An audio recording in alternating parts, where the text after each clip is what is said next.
Está Andrés Donadi con nosotros, médico cardiólogo, que encima viene de punta en blanco como siempre, impecable. Yo creo que se levanta a las 5 de la mañana para venir así a la tele, es una cosa hermosa. ¿Cómo le va, doctor Donadi? Hola, Majo, ¿cómo va? Hola, Muy ¿cómo bien. Hola, ¿cómo va? Si lo hago elegir, no tiene nada que ver con lo que viene a Pink hablar. Floyd, sin duda. Y no hubiese pensado otra cosa, perdón. Bienvenido a la Argentina, el doctor Andrés Donadi. Pink Floyd para él, ponle Pink Floyd, ahí está. Bien. Muy bien. Es Con que es este otra recibimiento. elaboración de música, más allá de que lo nuevo también es música y es respetable y tiene su lugar y tiene sus adeptos, es otro tipo de música. Totalmente. Otra elaboración musical. Totalmente, pero no es mi gusto. Claro. No la elijo para escuchar. Claro, es el tema. No la escucho. Muy bien, viene a hablarnos de nuestro corazón. El doctor, como siempre, es cardiólogo y vamos a tratar el tema justamente con él, sí, las emociones. En estos tiempos tan, bueno, lo venimos charlando con el doctor Pujol, que se acaba de ir, con Jorge Gisman, los tiempos que estamos viviendo, ¿no? Si las emociones tan fuertes de tiempos difíciles pueden afectar al corazón, al órgano, efectivamente. ¿Es ¿Tienen así? efecto? ¿Inciden realmente? Absolutamente. Y un poco va concatenado con toda la conversación que venía recién escuchando del doctor Pujol, es decir, con la liberación de aquellas hormonas que habitualmente se tienen que liberar, pero que se liberan en exceso. Entonces esa liberación excesiva de adrenalina, noradrenalina, corticoides, genera en el corazón siempre complicaciones, siempre, en más o en menos. Es decir, las emociones pueden ser positivas o negativas, es decir, tenemos buenas emociones, el amor es una emoción. Sí, sí. Y es una emoción saludable y es una emoción que hace que se liberen determinadas endorfinas, que son hormonas que son del bienestar. Es decir, cuando uno está bien, cuando uno está enamorado o cuando uno está bien, no solo en una relación de pareja, en una relación de amistad, en una relación laboral. Sí. Cuando está bien, está contento. ¿No se han dado cuenta que uno fluye en la vida de una manera diferente? Sí, doctor. Bueno, y eso Qué está hermoso. relacionado directamente con algo físico, que es la liberación de endorfinas. Lo contrario ocurre cuando estamos estresados o cuando las emociones que tenemos o que padecemos son de otro tipo, que hacen que disminuya la cantidad y la calidad de endorfinas y aumente la producción de corticoides, que es lo que hablaba el doctor recién Pujol. Que eso genera un montón de complicaciones, no solo a nivel de la grasa, como hablaba el doctor, sino que en realidad el corticoide es una hormona que impacta a nivel de multiplicidad. Es decir, cualquier órgano está afectado por el corticoide cuando está desarrollado en exceso por una cuestión de estrés crónico o cuando de alguna manera le ingresamos al organismo un exceso de corticoide. Claro. Ahora, yo escuchaba al doctor recién, Sí. te escucho a vos, Andrés. Yo soy positiva, digo, ¿no? Sí. Todos intentamos ser positivos. Pasa que hay una realidad Sí. que también, hay una clara realidad. Vos a mí me decís, sí, estamos creciendo, pero para mí lo que crece es la cuenta del súper, o sea, de que cada vez pago más y traigo menos. Entonces, inevitablemente te haces problema por un montón de cosas, porque la realidad misma te va llevando. Por más que vos seas positivo, le pongas onda, ¿viste? Tengas buen humor, pero hay una realidad. Entonces, eso de alguna manera va afectando a mis órganos, a mi interior, esa mala sangre que muchas veces me hago, o que le ponga onda a la vida, que es el caso de mucha gente. Totalmente. Eso se llama estrés social. Estrés social. Es cuando tenemos una determinada noxa, un determinado problema que nos involucra a todos de la misma manera, independientemente de la situación económica que tengamos, educacional, lo que sea. Es decir, hoy la inflación nos genera un estrés social, a todos nos estresa. Al que tiene mucho, al que tiene poco, al que no tiene nada, al que está muy bien formado, al que está mal formado, y eso genera daño. El daño que genera lo hablaba directa recién Pujol con el tema de la liberación de corticoides, es decir, el corticoide te produce aumento de la presión arterial, aumento de la frecuencia cardíaca, te produce la generación de la obesidad de tipo cushingoide, genera multiplicidad de afecciones a nivel de la calidad del sueño, de la cantidad del sueño. Mira, es infinita la cantidad de cosas que las emociones y por dónde van a pegar. Es más, a nivel cardíaco es tal el grado de afectación que puede llegar que hay un síndrome que se llama Takotsubo, porque lo descubrió un japonés, en el cual frente a una situación de una emoción violenta, es decir, puede ser la pérdida de un ser querido o alguna situación así que bien choqueante, ¿eh? Que pega fuerte, que pega duele. fuerte, que Sí, duele, sí. se produce la liberación, se produce un símil infarto. ¿Está? Se produce la subida de las enzimas cardíacas como si tuviéramos un infarto, y se produce un deterioro de la función del ventrículo. El ventrículo, que es el músculo que contrae y que impulsa la sangre, se deteriora absolutamente. En la mayoría de los casos eso se recupera con el tiempo. Pero mira hasta qué punto una emoción puede ser dañina directamente para el corazón. Esa frase de para un poco te va a dar un infarto, para un poco te va a dar un patatúm, como decían los... ¿Es cierto entonces? Sí, claro. ¿Cómo Claro. paramos, doctor? Es que es difícil parar. En realidad yo siempre aconsejo mucho la actividad física aeróbica. El caminar, el andar en bicicleta o el nadar. ¿Por qué? Porque eso genera endorfinas. Y la endorfina es la hormona que contrarresta todos los efectos de los corticoides, la noradrenalina, la adrenalina, es decir, es la hormona de la felicidad. ¿tá? Y la genera, la actividad física aeróbica genera liberación de endorfinas. Por eso es muy saludable la actividad física, sobre todo matutina. A la noche o vespertina es, mira, en cualquier momento del día es saludable. Hacela, claro. Pero recordá que libera la endorfina y la endorfina te activa. Por eso mucha Entonces gente, vas a claro, tener después, probablemente te vaya a costar dormir un poquito más. Y mucha gente ahora arranca haciendo Andrés. actividad bien tempranito Sí. porque dice, después me mantengo bárbaro, voy a Pero es que es laburar así, contento. es así, Sí, sí, cambia sí. el humor.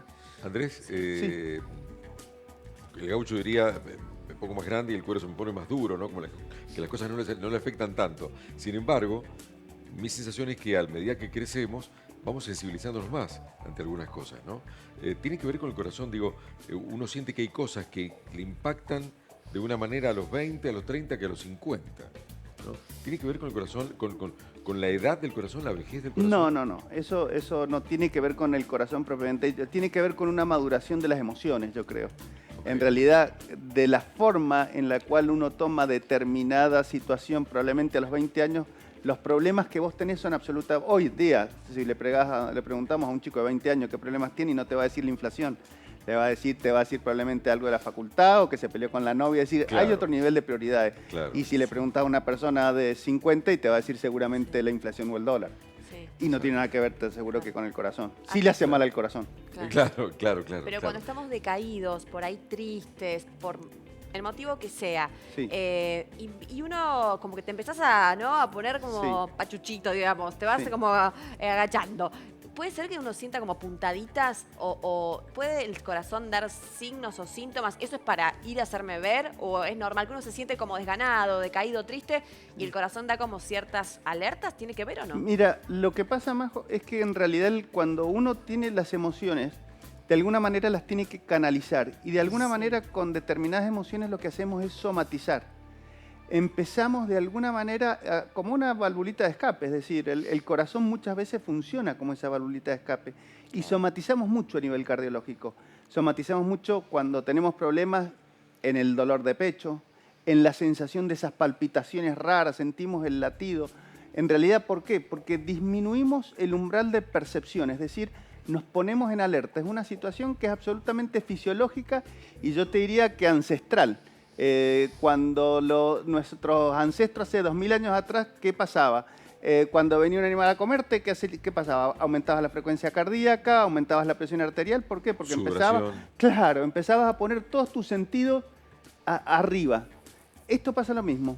Cuando nosotros nos ponemos en alerta por alguna situación en particular, por alguna emoción en particular, empezamos a disminuir el umbral de percepción, entonces empezamos a percibir situaciones que habitualmente no vemos o no sentimos. Es decir, a todos nos late el corazón ahora. Claro. ¿Alguien lo siente?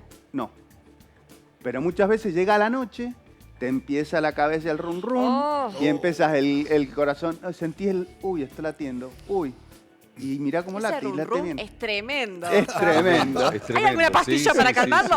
sí. ¿Cómo hago? Es tremendo el Sí. run run de la cabeza. Sí. Parar la cabeza es muy Sí, difícil sí, y sí. se logra Y eso como... haces como un círculo vicioso, ¿eh? Sí. Es decir, Claro. sentís el latido cardíaco y lo sentís y lo percibís. Y decís, Ahí va a pasar "Che, algo. ahí- ajá. Sí. Y me parece que siento una puntadita. Y, Oh, y ahí ya. en una espiral Ya terrible. está. Y es el espiral. ¿Y ahí qué aconseja, doctor? Mira, en la mayoría de los casos yo aconsejo acudir a una guardia para que nos saquen la duda de la cabeza, porque es muy difícil que uno solo se pueda sacar la duda, porque es decir, ¿y si es un infarto? Y yo no le estoy dando bolilla, y si estás Claro. con un familiar, peor. Y le comenté y le decís, che, me siento raro, y no, y vamos. Y no, pero no creo que es nada, porque estoy nervioso, porque me pasó esto en el trabajo, porque Sí. tuve este problema. Y ya empieza toda una situación incluso familiar, un contexto familiar, Todo en el sí. cual a veces caen a la guardia en patota y pensando al papá le está dando un infarto y en realidad el papá lo que tiene es un estrés bárbaro. Claro. Entonces, yo creo que sí tenemos que ir las primeras veces como para decir que un médico te revise, te tome un electro, El te corazón tome unas está enzimas bien. y te diga, tranquilo, estás bien. Claro. Y la segunda pregunta que te tiene que hacer el médico en ese momento, ¿estás pasando por alguna situación difícil? ¿Hay alguna situación en la que le podamos dar alguna explicación en el contexto de lo que te está pasando, que estás canalizando por este lado? Listo, y ahí vas por otro lado. Doctor, ¿una pareja le puede romper el corazón a otra o no? Mira, te lo puede romper no siendo pareja también. Eso. Pero digo, viste que sea esto. Mira, me los papeles rompiste hoy en el día. corazón, ¿Que dice. a quién le ¿O no? importan los Hoy papeles? en día- Me rompió el corazón, me rompiste el corazón. Hoy ¿Puede en- pasar eso o no? ¿Hay algo de científico? Tengo el detrás? corazón No. con agujeritos. No, en realidad volvemos, yo creo que al contexto de las emociones. Bien. En realidad hoy, por eso te decía, te rompe la pareja, te rompe la política, te rompe la inflación. El corazón hoy en día y en la situación que estamos, y no hablamos ni siquiera del contexto nacional, porque en realidad el contexto mundial hoy te aseguro que uno o muchos anhelaban vivir en Europa o vivir en lugares como el primer mundo y le están padeciendo igual los Sí, que sí, sí. en Europa la cercanía de la guerra, la cercanía de del ruido de Claro. bomba es complejo. Sí. Entonces yo creo que en realidad todo esto hace que repercuta a nivel cardíaco, sí.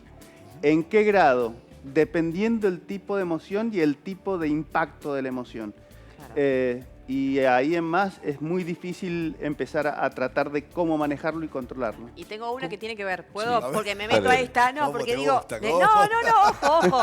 No es romántica. No. No, Piensen mal, no crean, no voy a caer en Pero está esta. bueno romper Esta vez unos no voy a mitos caer, esto. doctor. Está bueno. No importa, después charlamos. Bueno, no, digo, si el corazón es un órgano fuerte o es un órgano. Yo lo siento vulnerable. No sé si ideas, lo que escucho, lo que veo. ¿Es un órgano que va a resistir o es un órgano que está como una cajita de cristal buena y que hay que pregunta. cuidarlo mucho? Los sorprendí, muchas gracias. Yo te sorprendo más. A ver, Es un doctor. órgano noble. A ¿Está? ver, ¿qué sería noble? Claro, en A realidad ver. nosotros tenemos cerebro y corazón son los dos órganos más nobles que tenemos. ¿Por qué? Porque dependemos básicamente de estos dos órganos para la vida. Es decir, sin cerebro no hay vida, sin corazón no hay vida. Por eso. El resto de los órganos uno puede perder un sentido, la vista, el gusto, el olfato, un brazo, una mano, Exacto. y vas a seguir viviendo con mejor o peor calidad de vida. Exacto. Pero estos dos órganos son nobles, es decir, los tenemos que cuidar. ¿Son órganos que tienen alguna característica en particular que los haga más frágiles o menos frágiles? No, hay que cuidarlos. Es decir, son órganos como cualquier otro tipo de artefacto, cualquier otro tipo de maquinita, como el auto, es decir, que le tenés que hacer los service, le tenés que cambiar el aceite, tenés que controlarlo, tenés que llevarlo una vez al año a que lo controlen y ver si anda bien. Si lo cuidas, no te va a fallar. El tema es que no lo dejes de cuidar. Llevamos a arreglar el auto y no llevamos a controlar el corazón, Claro, ¿no? Qué loco, a veces claro, cómo vivimos, ¿no? claro. Vamos a cambiarle ciertas cosas Claro. al auto, pero no controlamos el corazón por años. Sí. ¿Cómo gestionamos las emociones? Digo, porque estamos hablando de... Uy, qué preguntas difíciles que me están haciendo Hoy estamos Tan haciendo Donaví. complicado. Hoy nos vinimos con todo, Donaví. Claro. No, a Porque ver. llega Julio. Porque hay veces que se puede manejar y hay veces que no. Sí. No sé qué tiene que ver, pero yo quería traer a Julio acá. Yo no sé, qué sé yo. Lo quería traer. Todo es culpa de Julio a partir de ahora. Bueno. A ver, yo creo que tenemos herramientas que uno tiene que buscar y que no son herramientas muchas veces directamente relacionadas con la medicina científica propiamente dicha. Existen determinados medicamentos o drogas que son ansiolíticos o antidepresivos que te ayudan de alguna manera a determinadas emociones cuando se salen de los carriles habituales de manejo que tenés que utilizar estas herramientas como para controlarlas. Pero yo lo que aconsejo es empezar con situaciones en las cuales las emociones las tratemos de manejar por causas que no sean los farmacológicos. Ajá. La actividad física, el yoga, la meditación. Existen hoy un montón de herramientas que hoy tenemos a la mano y las tenemos a la mano del teléfono, porque tenemos un montón de aplicaciones que te ¿Y los permiten alimentos? los El alimentos. té de tilo, por ejemplo, que dice, eso No, te relaja. y el alimento sano, es decir, no comer comidas grasas, tratar de comer comida saludable, tratar de todo ese tipo de situaciones, un combo de cosas que están fuera de lo farmacológico que te van a ayudar de alguna manera a tratar de controlar las emociones o tratar de que las emociones no te generen un impacto no saludable. Cuando esto ya no alcanza, hay que acudir a profesionales que no es el cardiólogo, sino es el psiquiatra o el psicoterapeuta en el cual te va a dar herramientas. Pueden ser en una primera etapa no farmacológica y en una segunda etapa también farmacológica, que te ayuda de alguna manera a contener ese exceso que no es saludable. Tengo palpitaciones, bueno, llegan mensajes, ¿no? De gente, tengo palpitaciones por la noche, me cuesta dormir. Bueno, claro. Volvemos a lo mismo. Estrés, cansancio, tiempos difíciles. ¿Qué se aconseja hacer? En primer lugar, las palpitaciones nocturnas, las palpitaciones del reposo, son las palpitaciones que hablábamos recién. Es decir, bajamos los umbrales, ya no tenemos de alguna manera todo esto. No tenemos luces, no tenemos cámara, no tenemos televisión, se apaga todo y empezamos a autopercibirnos. Ese autopercibirnos hace que sintamos el corazón. Y lo que estamos sintiendo es que el corazón late. Entonces, en realidad lo que tenemos que hacer es mejorar la calidad del sueño ahí. Volvemos a lo mismo. La actividad física, el yoga, la meditación, trabajarlos desde ese punto de vista. Primero, hacer nuevamente lo mismo, hacer una consulta. ¿Para qué? Para que nos saque el estrés de que esa palpitación que estamos sintiendo durante la noche no es nada. Entonces, que un profesional vaya y te diga, mira, lo que estás sintiendo es esto, te conviene hacer esto, quédate tranquilo. ¿Y hay tipos de palpitaciones? Porque por ahí es como esa palpitación sostenida y a veces como ese pum, ese golpeteo fuerte que te asustás, cesa, vuelve. Eso... Absolutamente. A ver, porque las palpitaciones pueden ser por la percepción del latido cardíaco, que es lo que charlábamos recién, o puede ser por una arritmia. Existen... Cuando el corazón deja de latir rítmicamente, ¿qué significa ritmo? El ritmo es cuando yo repito el fenómeno. El corazón late con un fenómeno repetitivo. Taca, taca, taca. Cuando como relojito. Eso, claro. Cuando ese relojito deja de ser ordenado, empieza una arritmia. Esa arritmia puede ser benigna, puede ser maligna. Muchas veces lo que vos relacionás con ese latido que taca, taca, y eso asusta fuerte. ¿Por qué? Porque el latido late. El corazón se da cuenta que se equivoca. Entonces, ¿qué hace? Espera para que vuelva a latir con el mismo ritmo que venía llevando. Entonces, el tiempo que estuvo detenido, milisegundos, se siguió llenando de sangre. Entonces, la próxima latido tiene que ser más fuerte porque tiene más sangre adentro. Entonces, se siente como una patada. Eso te iba a preguntar, ¿qué era esa patada? Eso. ¿Hay más sangre en el corazón? Hay más sangre en el corazón y tiene que hacer más fuerza para expulsar el contenido de sangre que tiene adentro. Y entonces, ese es el golpeteo. Ese es una extrasístole. En realidad es una arritmia benigna, todos padecemos extrasístole. Lo que pasa es que no todos la percibimos y la vamos a percibir con mayor frecuencia, por ejemplo, cuando estemos estresados. ¿Por qué? Porque el corazón late mayor número de veces por minuto. Mientras un corazón late más veces por minuto, tiene más posibilidades de error. Como todo fenómeno repetitivo. Yo te pido a vos que hagas esto, hacelos 15 veces en un minuto y no te vas a equivocar. Te digo, hazlo más rápido. Va a llegar un momento en que va...